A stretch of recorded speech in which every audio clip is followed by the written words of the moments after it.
Pagkamayor, Rumelere, Montenegro. Sa balota numero 2, atong iboto. Ratsada mo sa serbisyo, garantisado.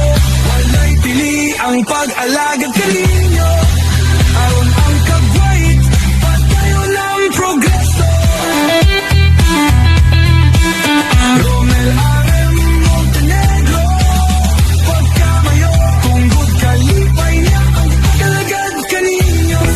Pagkabise mayor, Dokri Pepino, sa inyong mga balota, numero 1.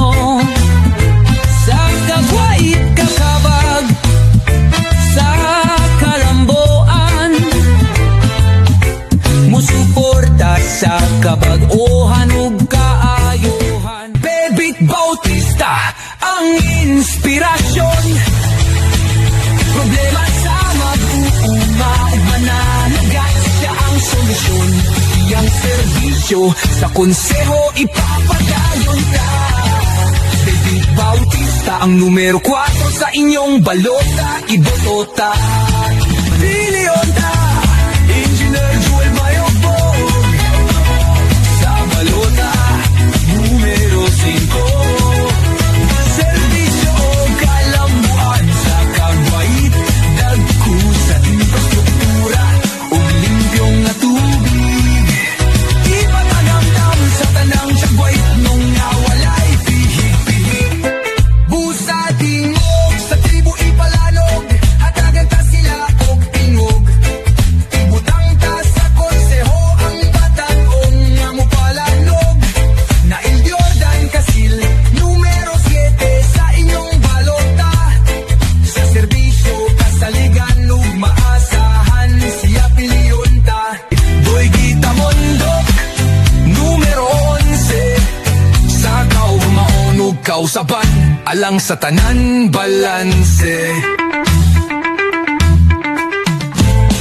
Numero 14 sa balota, SB Jerry Jigs Mejores, Paores Padagonta.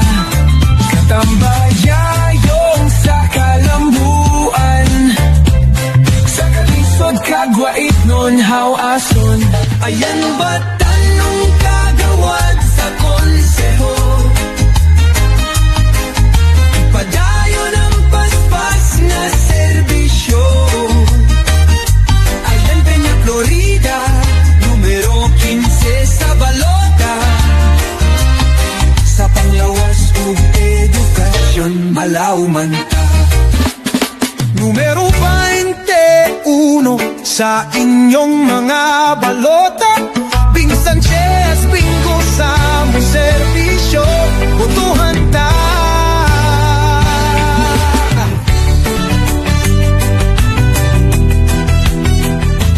Numero 24, Ed Ursales.